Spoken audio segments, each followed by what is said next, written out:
Hey, have you ever, like, stopped and really thought about when you should say house versus when you should say home in English? It feels like one of those tricky things, doesn't it? Especially because, well, in Chinese, it's often just the one word, right? Hey, that's a really, really good point. Yeah. It catches a lot of people out when they're learning English. Because, I mean, while house and home both talk about, a place someone lives, right, they definitely have different feelings, different ideas attached to them. Okay. So today on MJ English, we're actually going to get into that. We'll explore the difference so you can feel, well, more confident using them. Good. And we'll even throw in some other useful English words related to it all just to help your English sound, a bit more natural, more native-like. Perfect. Okay, so let's start simple. Think about a house. What pops into your head? Okay. For me, it's like the actual building, you know. Maybe it's bricks, it's got a roof, floors. Yeah, exactly. The physical structure. Right. It's concrete. Exactly. A house is really just that physical building. But home. That's different. How so? Well, home is much more about the feeling you get when you're there. It's that place you really want to get back to after a long day. Think about what makes a place feel like home to you. Maybe it's like your super comfy sofa or a favorite blanket, maybe the smell of dinner cooking, or just, hearing the voices of your family around, that kind of thing. So, like, a really simple way to maybe put it is a house is just a place you live in, physically live there. Oh, right. But a home. Yeah. A home is where you feel like you belong, like you fit. That's a great way to phrase it. Yeah. A house is a place you live in. A home is a place you belong. Perfect. You could even have a sentence like, this is a nice house, but it just doesn't feel like home. Right. Yeah. Exactly. You can totally imagine that scenario, can't you? It's the same building, the same four walls. Yeah. But that special feeling, that sense of, comfort and belonging, it's just not there yet. Okay, that makes sense. Now, what about grammar? I feel like I've heard people make mistakes here, like saying go to home. Is that wrong? Yeah, that's a really common one. And usually go to home isn't quite right. Why not? Well, it's a bit weird, but the word home, sometimes it acts more like an adverb, sort of like giving directions. Think about words like here or there. You don't say go to here, do you? No, just come here. Or go there, right? You just say go there. Yeah, okay. Home often works the same way. It implies the destination, the direction you're heading. So that little word to isn't needed. Got it. So instead of go to home, the natural way is just go home. Go home. Okay. Yeah. Or you could say get home, like arriving. Right. Or come home. Okay, examples. Sure. You could say, I got home really late last night. Right. No to. Nope. Okay. Well, we went home right after the party finished. Okay. It just sounds smoother, more natural without the to. It's almost like your internal GPS just knows where home is, doesn't need the to for directions. Okay, so let's dig into some common phrases with home then, the ones that really carry that feeling, that idea. I know one that's a bit sad sometimes, broken home. Yes, a broken home. That usually refers to a family situation where the parents have separated or divorced. It affects the children's sense of stability. So you might hear like, she grew up in a broken home. Exactly. That's a typical way it's used. Okay, but on the flip side, there's stable home. Right. That sounds much better. Definitely. A stable home is, well, the opposite. It means a secure, supportive, loving family environment. Right.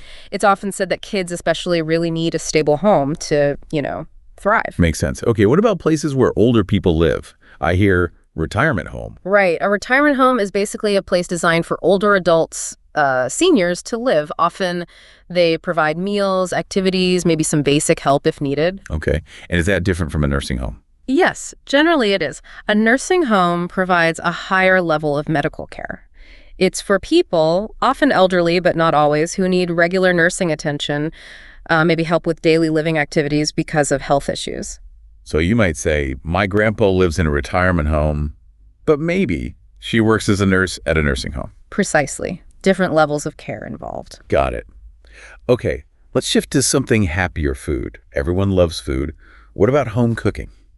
Yes, home cooking. That phrase just evokes warmth, doesn't it? It refers to food cooked at home, usually simple, traditional, comforting food. like your mom or grandma might make. Yeah, like comfort food. Exactly. People often say, nothing beats good home cooking. It's got that nostalgic, comforting feel, the taste of home. And how's that different from homemade? Like homemade cookies? Good question. Homemade is a bit more general. It just means something was literally made at home, not bought from a shop or factory. So you could have homemade jam, homemade bread, homemade crafts, anything made by someone in their house. So like, try this homemade jam. My neighbor made it. Perfect example. So home cooking emphasizes the style and feeling of the food, that comforting, traditional taste. Right. Whereas homemade just tells you where it was made at home. You could have fancy homemade chocolates, which might not feel like home cooking, you know? Okay, yeah, I see the difference now. That's clear. So let's swing back to house. How do we usually use that? More factually. Yeah, exactly. House tends to be used in a more neutral, descriptive, almost architectural way. You're talking about the building itself. So you describe it like it's a 2-story house. Right. Or we're looking for a 3-bedroom house. Specifies the size or layout. Yeah, and you can use adjectives like a spacious house if it's big, or maybe shabby house if it's run down. Yep. Or a cozy house. That means small but comfortable and warm. Cozy, I like that one. What if nobody lives there? Then it's a vacant house. Vacant just means empty, unoccupied. Okay. And what about actions? Things you do with a house? Well, you usually use house when talking about transactions or construction. So you buy a house, sell a house, or rent a house. Makes sense. You can also build a house from scratch. Or, on the other end, maybe demolish a house, which means tear it down. Right.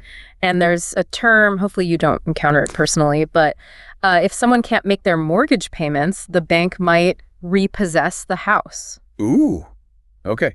That means the bank takes it back. Yeah, essentially. They take ownership back because the loan wasn't paid. Gotcha. Okay, so an example sentence for house. How about this? They rented a cozy little house near the beach last summer. It was super chill. Chill. That's kind of slangy, right? Like relaxed. Totally. Yeah, chill is very common, especially in American English. Just means relaxed, laid back, cool, pleasant. Nice. Good one to know. Okay, what other everyday English words are connected to this whole house and home idea? Oh, there are loads. If you're actively looking for a place to live, either to buy or rent, you're house hunting. House hunting, like searching. Exactly. It can be quite an adventure or stressful. I bet. And then when you find a place to move in, there's a party, right? Yes, that's a housewarming party. Yeah. It's a tradition, certainly in the U.S., to invite friends and family over to celebrate your new place. And people bring gifts. Often, yeah. Small gifts for the new house. And it's a nice way to meet the neighbors, too. Maybe someone brings over some Homemade cookies. Exactly. See? Connecting back. It's a very American neighborly thing to do sometimes. Cool. What if you want to fix up your place, make changes? That's called home improvement. Big industry in the States. It covers everything from painting a room to adding an extension.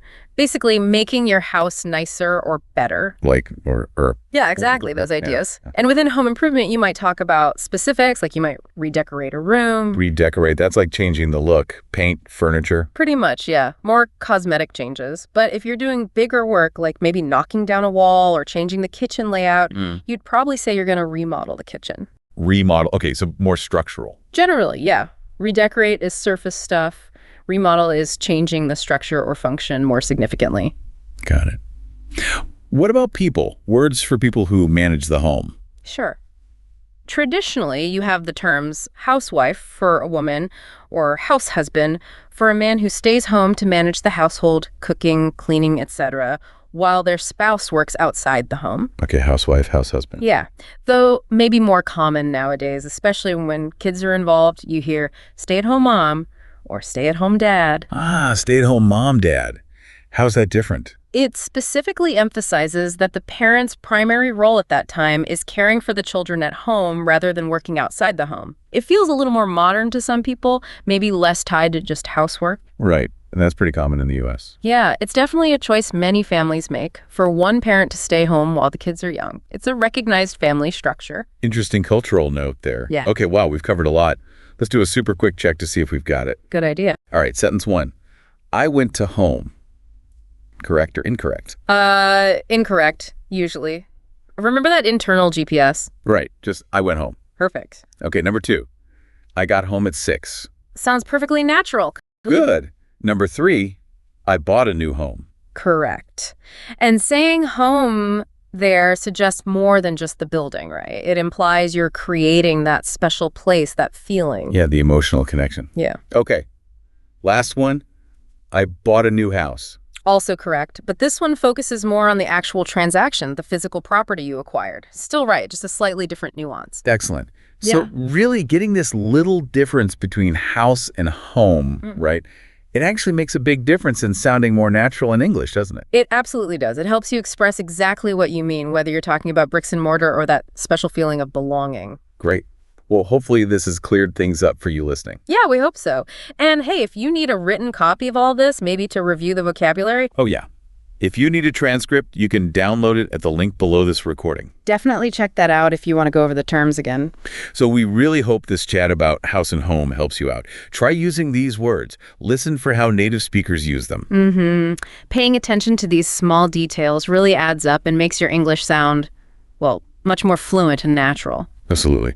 Thanks so much for tuning in to MJ English today. Yeah, thanks for joining us.